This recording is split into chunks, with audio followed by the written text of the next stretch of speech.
All right, guys, I'm going to show you one little thing here. This is the new accelerator linkage bushings, throttle linkage bushings. I mean, they're called a few different things. Anyway, I had him pick up a set. It comes with two. You get a rubber bushing and a nylon insert. And he had stated before when he used to drive the car that the throttle would stick. And it's probably these old worn out bushings and stuff, probably getting in a bind on there and holding it up. It did have a carb spring on it, so anyway, we got these. So what you will do is you will take the, I can't do it one-handed, you'll take the plastic insert out of one of these rubber bushings, and then you'll put the rubber bushing in whatever it goes in, like the carburetor linkage or the linkage on the firewall, and then you press the nylon in. All right, so you'll take the bushing and you'll put it in. This is pretty straightforward, and most people know this.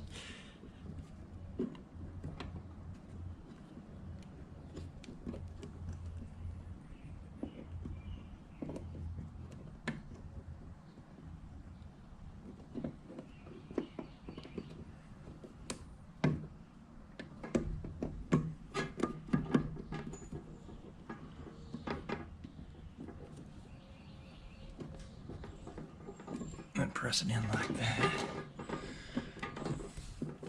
Now, I don't ever put any kind of lubricant, you know, dry lube. I don't put anything on this. I just want that dry plastic. All right, this is Steve's carburetor. It's an Edelbrock Performer carburetor. It's a 600 CFM. And I've got his new bushing put in there. So now the linkage bushings are new. So it should operate pretty smooth and not have any more sticky throttle. All right, well, I went ahead and dug more stuff out of my my spare gasket chest over there, and I found these brand new in a package. So I have a pair of, you know, like a stock replacement style water pump gasket. So now I don't have to use my blue Felpros for my wife's car. So that makes it nice. So this is just what I do. You can do it however you want, but for me it's a detail thing. So these small block water pumps, they have another port down here, but on this side it doesn't. It just has the two bolt holes. So when you buy a gasket set, they always send the same two. So I always take scissors and cut the bottom off of one of them for over here, because I don't want that gasket hanging down looking like crap like that. Kind of like that. A little bit off down there, but you're not going to see it once water pumps on it. That'll work. Well, these valve covers are very, very tarnished. They're aluminum, scripted Chevrolet with no holes for breathers and stuff. Really nice pieces. They're pretty heavy, and that'll be good for no warpage. But anyway, the problem I ran into now is I used the last bit of my mother's mag and aluminum polish I had, and I almost got this one completely done. It's just sitting on here, but it's going to take a lot more scrubbing with the rag to get it off there. These things they just look terrible, but you can see it's polishing up pretty good compared to that one. But I'm out of others, so that's another trip to the store there. Oh, what fun it is. So I got to pull the cross member out to tighten up the transmission line. I'm going to have to drop the transmission down just a little bit.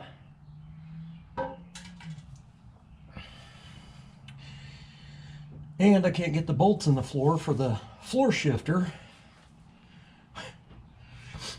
This is a mess, man. Makes me glad that I do 3/4 forward on my stuff. It sure makes a big difference, just that 3/4 of an inch, because that transmission line, it's impossible to get to with a wrench. I got one little man, not even a half, probably a 1/4 of a turn, and it stopped, and that was it.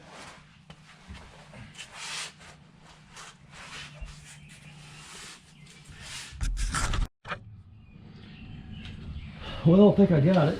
I dropped it down a little bit. I can get the wrench on it a little bit. Yeah, that's pretty good.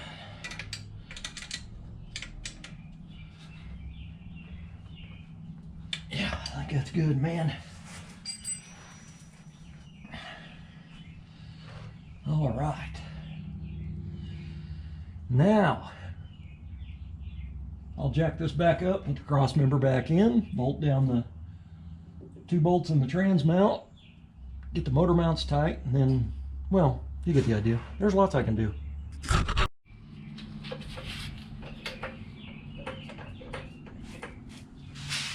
Actually forgot the bolts for the shifter.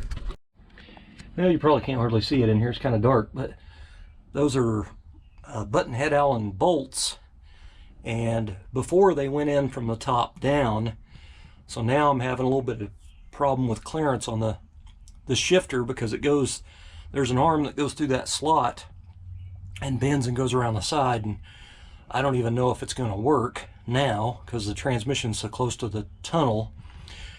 The first time I set all this up in Steve's car was at his house, and that's when the transmission was 7 degrees down. So now that it's where it's supposed to be, I may run into some issues, but anyway, I had to use tape and tape the head of those bolts real tight to the floor on the bottom to hold them up while I try to snake the shifter in there. So this is going to be fun.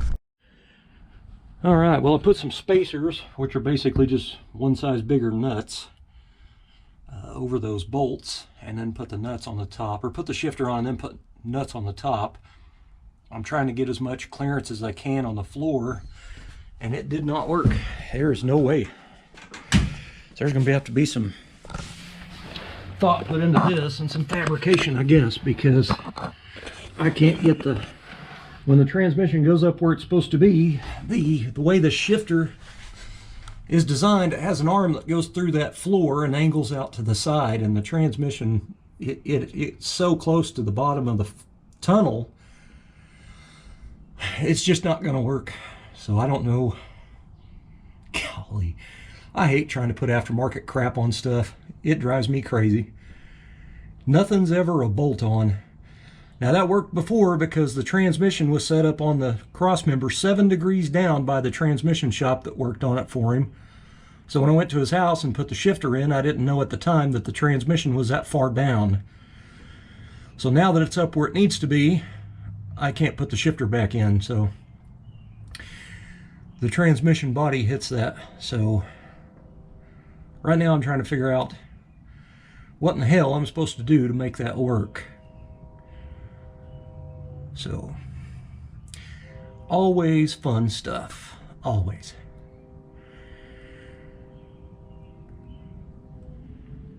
Man, I'm trying to sit here and think of what I can do, and I don't know.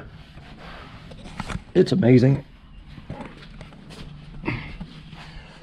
Laying on the concrete, you know, trying to figure out what the hell I'm supposed to do.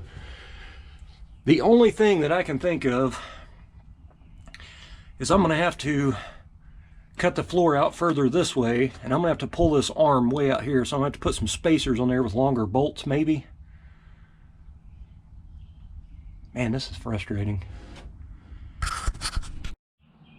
Alright guys, so I got a header bolted on here, and I wanted to talk about this Alumacoat that's on these headers. It's called Alumacoat, and anyway, I've had several sets of these Alumacoat headers through the years, and I've learned a few things about these that you might want to know.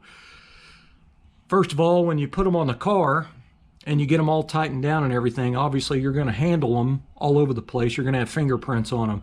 If you start the engine with them fingerprints on there, it'll burn that oil from your hands into them. It'll stain them, basically.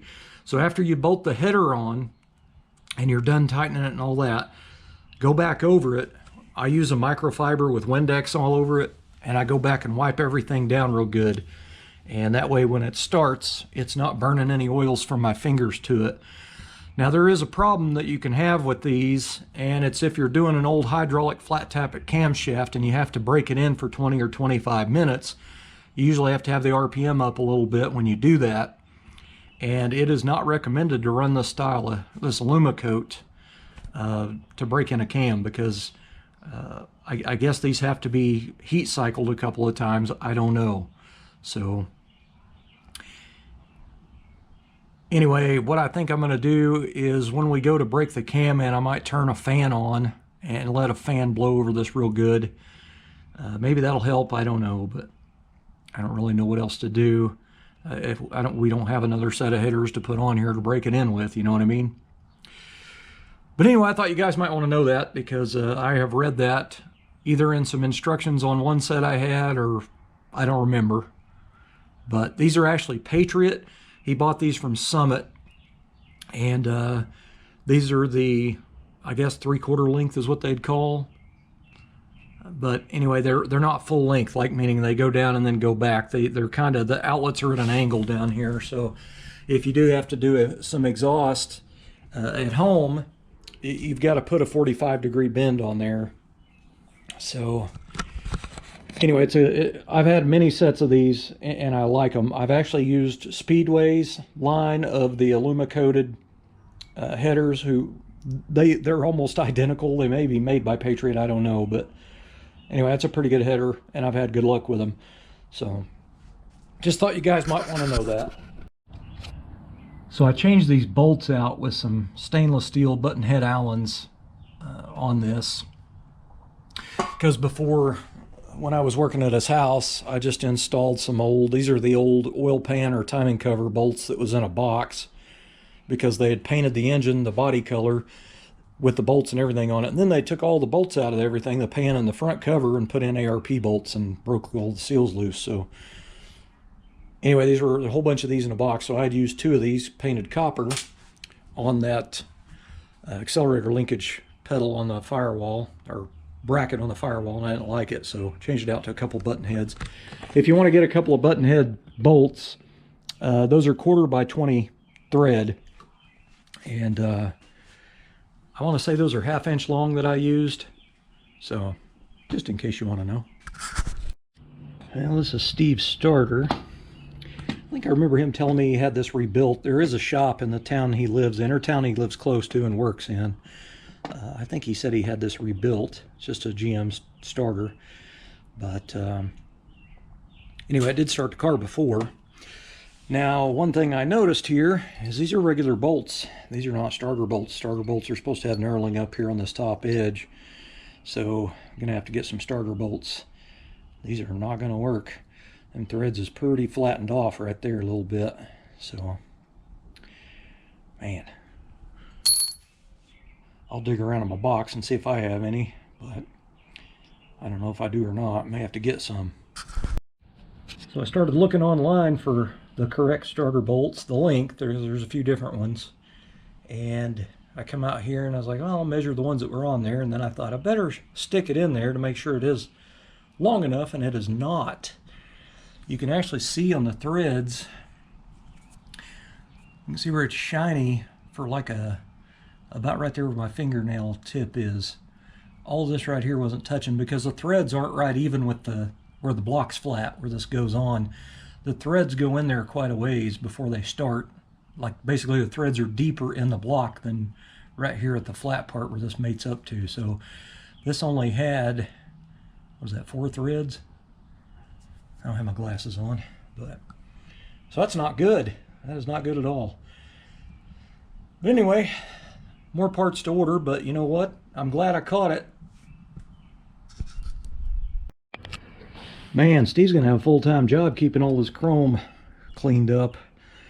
So this was a new bracket we put on there like, I don't know, 1.5, 2 years ago probably at his place when I was going over and working on it.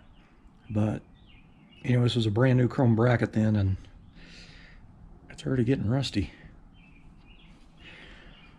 Just about everything that's chrome plated I've had to clean up before I put on the car, and this is just another one of them. Man, that sucks. I had Steve get these, they're called valve cover nuts. Pretty nice pieces, you know. They come with a stud that you put in there. It's real nice to put the gaskets on, the valve covers and all that stuff. Kind of holds everything in place, and then this goes on there. But with these cast aluminum valve covers, there's no room to put a socket on it to tighten it down. There's no room to put a wrench on it. So they work fine on the bottom. The bottom's pretty deep, and I can get a socket on there, but they don't work here, so that kind of sucks, man. Those would have been really cool on there. So I'll have to put the Allen heads, just the bolts that go in there. Dang it, that kind of sucks. Well, I think I'm going to go ahead and try to put all these video clips together and go ahead and post a video. So there's actually a lot done. It may not look like it, but there is. So the engine and trans is bolted in. The transmission lines are tied at the transmission. The drive shaft's in it. The cross member's bolted down, which it was bolted down before, but I had to take it out and then put it back in. I'm going to have a hell of a time trying to figure out that shifter. I got an idea what I may have to do. I may have to space that bracket way off and just build or cut a bigger hole in the floor. So what else? Alternator's on. Of course, the alternator itself is not tight because I had to put a belt on and then tighten it down.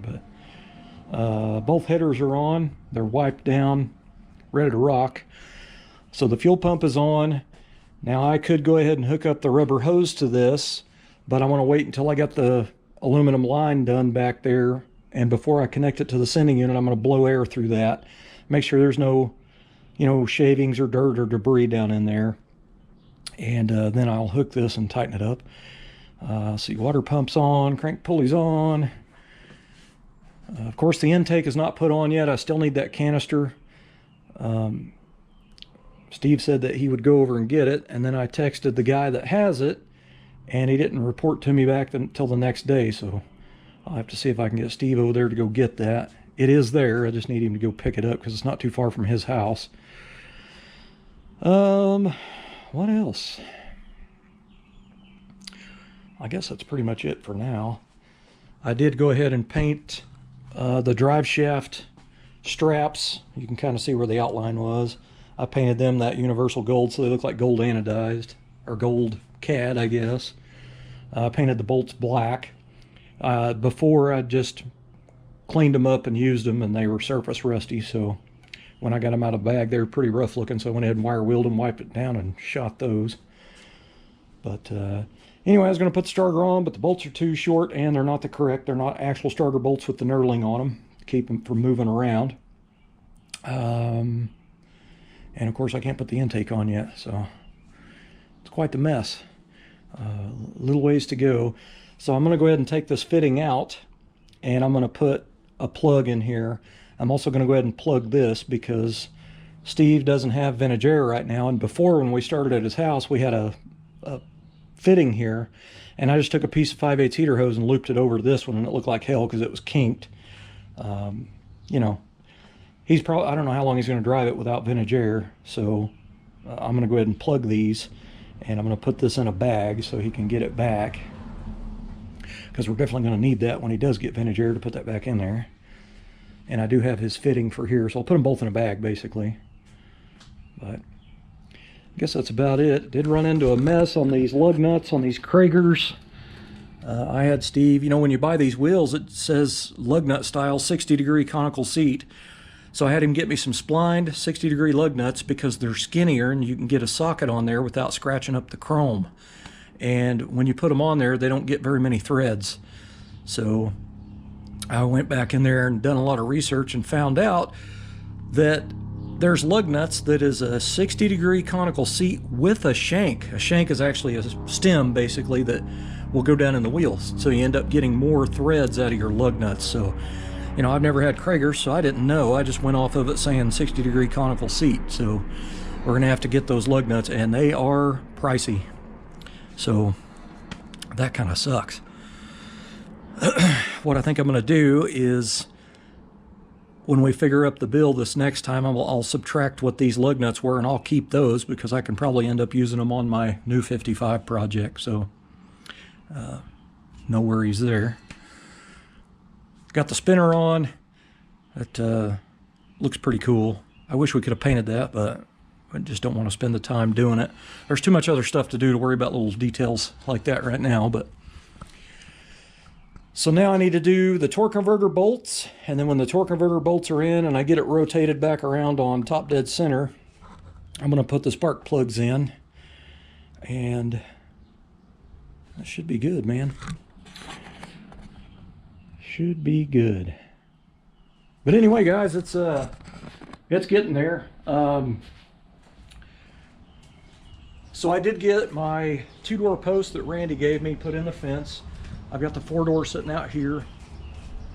We barely got the 2-door in there with the muddy yard. It was hard to push because it was sinking in the mud, so just gonna have to wait till it dries out. And it rained all day, all night, basically out here. Bad storm. The water's standing in my yard over there in the backyard, so I don't know how long it's gonna be before I can get the 4-door back there. I've got a hell of a mess in the backyard, so I've been working on that for a couple of days. I've got a Monte Carlo back there stripped apart in a billion zillion pieces. It started out as going to be a weekend project, and it ended up being a couple more days into the weekday. And then the rain off and on is really hindering the progress of that. So when it dries up, I need to mow, and there's Monte Carlo chassis parts and body parts laying all over my backyard. It looks like a bomb went off in a car back there. My wife's not too happy about it, so I need to get that finished out. But I did get a hold of a scrap guy, and he is going to take that other car, and I don't have to cut it up. So anyway, I do have to cut part of the trunk floor out to use in the other car, so I still need to do that as well. But overall, I'm pretty happy. It's coming together. I did have a subscriber that's wanting to see a video of the TV cable being adjusted for a 700R4 on a carburetor properly, and I'm a long way from it. I don't have the canister for the intake to bolt the intake on yet. Anyway, it's really not that difficult, and there's a lot of videos on YouTube about that, and Monster Transmission has, I don't remember if it was at their website or if they had a video on YouTube, and it shows how to do that. There is one thing that's going to be needed that Steve doesn't have, and I'd forgot about it, so we need to get it. It's called a throttle corrector bracket. And these aftermarket carburetors they don't have the correct pitch of degrees as what a 700R4 is supposed to have. So it's called a throttle corrector bracket. You can find them at Jegs, Summit, probably Amazon, I would imagine. Now they do make it for a Holly, and they do make it for an Edelbrock. So anyway, be sure to get one of those. I'm gonna have to put that on here, but I have to order it. What else? Oh, so before, when I was at Steve's house going back and forth trying to get the thing to run, all we did was put a piece of rubber fuel hose with a little plastic clear cheesy filter on it and rubber hose going to the pump. Now obviously that's not safe, because over time this will dry rot and it'll start leaking, and it could cause an engine fire. So I got online, looked around, and I found from Edelbrock, actually it's their parts. They have the piece here that comes down and under the carburetor and out, and it has like an aluminum filter, and I think it's a 40 micron, I don't remember, it might have been 10. Anyway, it's a filter that goes on here. And then we got the stainless braided hose with red and blue fittings, because, you know, with Krager's, he's kind of going for a classic style look, and to me personally, the red and blue anodized fittings kind of fitted a little bit better than putting black on there or something, you know. Black's a little bit more modern. That's what I have on my car. Anyway, I think it'll look really trick on there. It'll have a little bit of color to it. But anyway, it'll have a braided stainless steel line going all the way to the fuel pump, and it does have the 90-degree fitting to go into that. That's for AN and all that stuff. So it was pretty pricey parts, but I'll feel more confident with it, you know, than just having fuel hose stuck on there. This is what I'm talking about. We had on there before. Yeah, this is not really a... I've done many a car this way of my own, but I don't want to do a customer car this way, you know what I mean? It's not really safe, but anyway, so we're going to have that on there. But anyway, that's pretty much it, guys. I'm going to go ahead and sign off, post a video. Thanks for watching.